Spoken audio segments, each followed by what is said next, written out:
My God. Sorry, I'm a Leslie Nielsen fan, and this gag always makes me laugh. But yeah, we're talking about sunglasses today.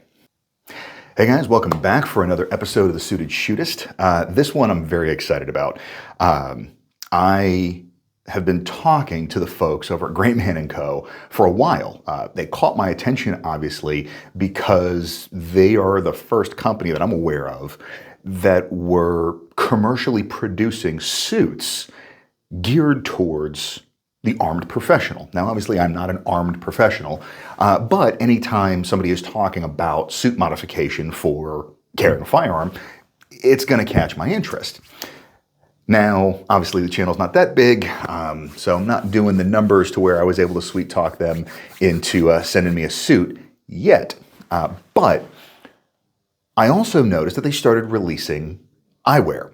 And you may have seen them, like Ian McCollum has been featured in a couple of their social media ads, and it caught my attention because if you've been watching the channel for any period of time, you know that's one of the things that I really get on gun guys for, is wearing their ballistic eye pro or wearing, ANSI rated sunglasses just recreationally out in the world.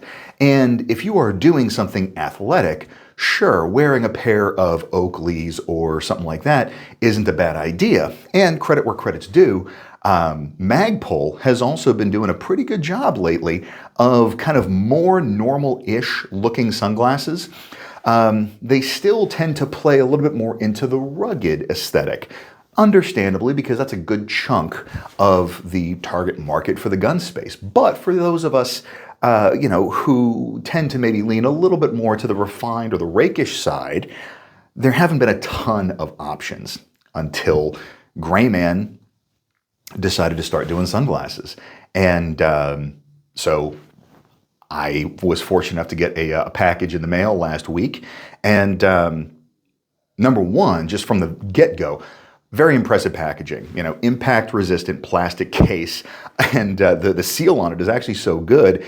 I struggled to get it open initially. Like, I undid the latches, and the lid wasn't popping open, so I spent more time than I probably should have looking for like a secondary release mechanism or whatever before I very gingerly popped it with a flathead screwdriver. And I suspect what had happened is just in transit, sometime when it spent some time in like the cargo hold of an airplane, vacuum created, and the seal was so good that it was basically vacuum sealed. So I had a good little chuckle there. When I opened it, again, very impressed with the packaging. You have a nice little kind of felt lens cloth bag, and then the sunglasses themselves. And I dig them. I'm a fan, and I'm very picky about my eyewear. If you follow my Instagram, you know that I really am rarely without my Persol 714s, and these are kind of in that same vein. So now, as you saw by the intro, these have a slightly shorter, lens to them, up and down. And if you have high cheeks like I do, that's not a bad thing, because when you smile, it's not moving the glasses up and down. These are also surprisingly lightweight for what you get. And I know some people can appreciate that, because whether you're wearing them or whether you have them, in your shirt or in your pocket, and you bend over, for example, or look down, there's not as much of a risk of them falling off your face. So that's also appreciated. From a true kind of eye protection standpoint, you can see the profile is relatively flat, so they're not wraparounds. But again, these aren't really intended to be range wear per se. They're supposed to be daily wear that happens to have the appropriate impact resistance that you'd want in the event that you happen to unfortunately find yourself in a defensive situation. So I'm going to do a little bit more of an in-depth on these, but I just wanted to kind of highlight them. The other thing that I really appreciate is they're actually acetate frames. And unless you're an eyewear nerd, that's probably not anything that really pings on your radar. But what I like about acetate is a couple different things. Number one, it tends to be a little bit more substantial than just traditional plastic. I mean, quite literally, these have fallen out of my shirt onto the tile here at work or the cement floor at Home Depot more times than I can count. And nothing bad has happened.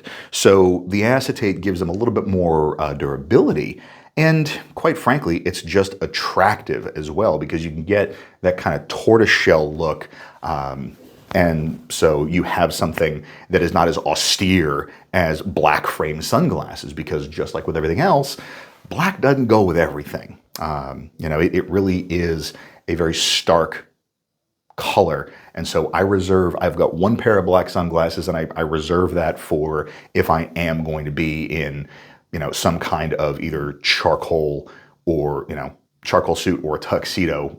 I don't know why you'd be in a tuxedo during the day all that often, but that's its own thing. So I know I've harped a lot on gun dudes, quit wearing your eye pro. I haven't really given a lot of viable options up to this point.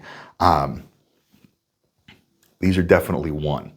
And the cool thing is they have a couple of different styles available. They've got these, they've got kind of a traditional aviator. They also have the Clubmaster, which is a slightly more minimalist frame. And so they've got something that probably fits your bill. And while they're certainly not inexpensive, they're not really much more than a good pair of sunglasses, or what you're going to pay for, the Oakley whatevers, and they're vastly more versatile. So if you're in the market and you want a pair of regular looking shades, but you still want that eye protection, these are definitely worth a look. Go check them out, and if you got any questions, put them down in the comments below. Other than that, hope everybody has a fantastic week. Stay dangerous and stay sharp.